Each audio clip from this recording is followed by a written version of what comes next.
فراست کے حوالے سے، عمل کے حوالے سے جو شاہین ہے وہ سب سے پہلے فرنٹ پہ ہوتا ہے، اور یہی خودی اور شاہین کا جو فلسفہ تھا، یہ جب مسلمانوں نے سمجھا تو آپ دیکھیں نا پھر تاریخ کے اندر انہوں نے کس طرح جو ہے اپنے آپ کو اپ گریڈ کیا۔ جی جی، اچھا سر، آج کل کے وقت میں اور پہلے کے وقت میں کیا فرق ہے کہ وہ لوگ جن کے پاس اقبال تھے اور وہ اس ٹائم پر شاعری کرتے تھے اور پھر انہی کے کنسیپٹ کو آگے بڑھا کے جو ہے وہ پاکستان کا تصور بھی ہوا، مطلب پیش کیا گیا اور پھر پاکستان بنا، آج کل کا ایک نوجوان اور پچھلے وقت کا جو اس ٹائم کا نوجوان تھا اس میں کیا ڈفرنس ہے؟ ان کے ان سب چیزوں کو کس حد تک فالو کیا جا رہا ہے؟ کیونکہ آج اگر آپ دیکھیں کہ پولیٹیکل پارٹیز کی ایک جنگ ہو رہی ہے بہت زیادہ، اور پاکستان جو ہے وہ بہت زیادہ اب پیچھے چلا گیا ہے، مہنگائی بہت زیادہ ہو گئی ہے، تو عوام کے اندر جو ہے کافی زیادہ ٹینشن ہے، پریشانی ہے، تو آج کے نوجوان میں اور کل کے نوجوان میں کیا فرق ہے؟ اقبال نے نوجوان کو جو کچھ نصیحتیں کی تھی، کیا وہ اس پر عمل کر رہا ہے؟ بالکل نہیں کر رہا۔ جی جی، بالکل آپ نے ٹھیک کہا، جو محور اور مرکز تھا جی جی، اس ٹائم بھی نوجوان تھا اقبال کا، اور اقبال کی جو شاعری ہے وہ صرف اس وقت کے نوجوان کے لیے نہیں تھی، آنے والی زندگی کے تا قیامت تک جو بھی اس چیز کو جہاں بھی لے گا۔ آج دیکھیں، آج یورپ نے بہت ساری چیزیں لے لی، خاص طور پر امریکہ کے اندر اقبال روڈ ہے باقاعدہ، انہوں نے ان کے نام کے اوپر باقاعدہ ایک روڈ بنائی۔ دیکھیں وہ لوگ ایڈمائر کرتے تھے، وہ لوگ اس چیز کو سمجھتے تھے۔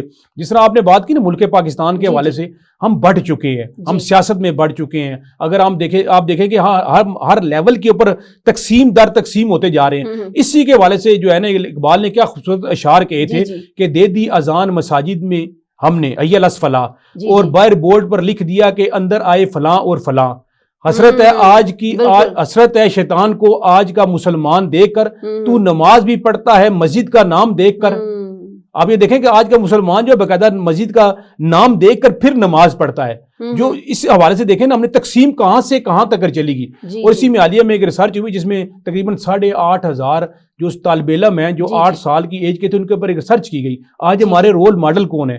آج ہمارے رول ماڈل علامہ اقبال ہونے چاہیے تھے، آج ہمارے رول ماڈل سر سید احمد خان ہونے چاہیے تھے، لیکن اس ریسرچ کے مطابق آپ کو سن کے حیرانگی ہوگی، صرف ایک بچی نے، باقی تمام لوگوں نے کہا کہ ہمارا رول ماڈل شاہ رخ خان ہے، کسی نے کہا عامر خان ہے، کسی نے کہا ہمارا رول ماڈل جو ہے وہ میلسی ہے، کسی نے کہا کیا ہے، اور صرف ایک بچی نے کہا کہ ہماری رول ماڈل جو ہے وہ حضرت فاطمہ رضی اللہ عنہ ہے۔ بدقسمتی کے ساتھ ہم نے اپنے رول ماڈل کو چھوڑ دیا۔ جب ہم نے دوسروں کی تلقین شروع کی، ہم نے خودی کے فلسفے کو بھی چھوڑ دیا، ہم نے شاہین کے فلسفے کو بھی چھوڑ دیا، ہم نے امت مسلمہ کا جو فلسفہ تھا اقبال کا اس کو بھی چھوڑ دیا۔ پھر آج آپ ہماری پوزیشن دیکھ لینا، ہم پستی سے پستی میں گرتے جا رہے ہیں۔ اگر دوبارہ ہم نے ترقی کی منازل طے کرنی ہے تو ہم نے اقبال کے فلسفے کو سمجھنا ہوگا۔ جی بالکل، وہ اس پہ مجھے ایک شعر بھی یاد آ رہا ہے کہ ہنسی آتی ہے مجھے حضرت انسان پر، کارے بد خود کرے اور شان ڈالے شیطان پر۔ جی جی بالکل بالکل۔ تو سر مجھے یہ بتائیں کہ یہ جو اقبال کا کانسیپٹ ہے، اقبالیات جو ہے، یہ اس کو ایز اے سبجیکٹ یونیورسٹیز میں بھی پڑھایا جا رہا ہے، بلکہ دوسرے ممالک میں بھی جو ہے وہ اس کو ایز اے سبجیکٹ بھی پڑھا جا رہا ہے۔ تو آپ اس بارے میں کیا کہیں گے کہ ہم اس چیز کو آگے تو لے کر چلے ہیں، اس کو پڑھا تو جا رہا ہے، لیکن اس کی امپلیمنٹیشن اس طرح کیوں نہیں ہے؟ بڑا خوبصورت، اور میں اس پہ اگر آپ کو اس طرح ایک مثال دوں، آپ قرآن مجید فرقان حمید کو آپ پورا کمپلیٹ پڑھ لیں بغیر غور و فکر کے، تو اس کا آپ کے اوپر کوئی اثر نہیں پڑے گا۔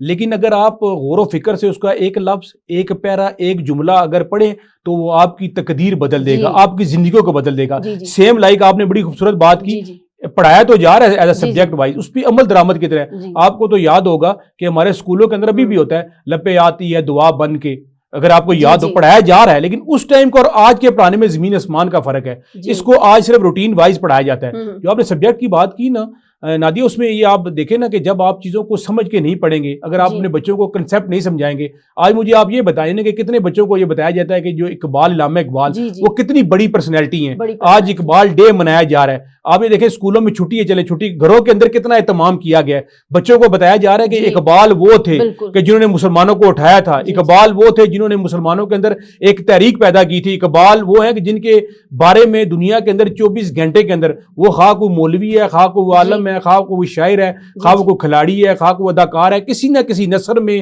اپنی فلسفے میں، اپنی شاعری کے اندر ان کے شعروں کا ساتھ لے رہا ہے، پڑھا رہا ہے، پڑھایا جا رہا ہے۔ تو اقبال تو وہ تھے۔ اصل میں ہم اپنے جو ہمارے ہیرو تھے ان کو بھول چکے ہیں۔ ہم بات تو ضرور کرتے ہیں لیکن پریکٹیکلی اس پر عمل نہیں کرتے ہیں۔ بالکل۔ اچھا سر، آج کے اس خوبصورت دن پر آپ جو ہے کوئی چھوٹا سا میسج جو ہے وہ دیسی ٹی وی USA اور DTVNN کے ناظرین کو کوئی خوبصورت میں ضرور دینا چاہوں گا ان اشعار کی صورت میں، کہ اقبال کی یہ اشعار ہیں اور ہم سب کے لیے، آپ کے سننے والوں کے لیے بھی ہیں، کہ کوئی ضبط دے نہ جلال دے، ہمیں صرف اتنا کمال دے کہ ہم بے کسوں کی صدا بنے، زمانہ ہماری مثال دے، اور تیری رحمتوں کا نزول ہو، ہماری محنتوں کا صلہ ملے، ہمیں مال و زر کی ہوس نہ ہو، ہمیں بس تو رزق حلال دے، اور تیری بارگاہ میں اے خدا شب و روز ہماری یہی دعا، تو رحیم ہے، تو کریم ہے، تو سبھی بلاؤں کو ٹال دے۔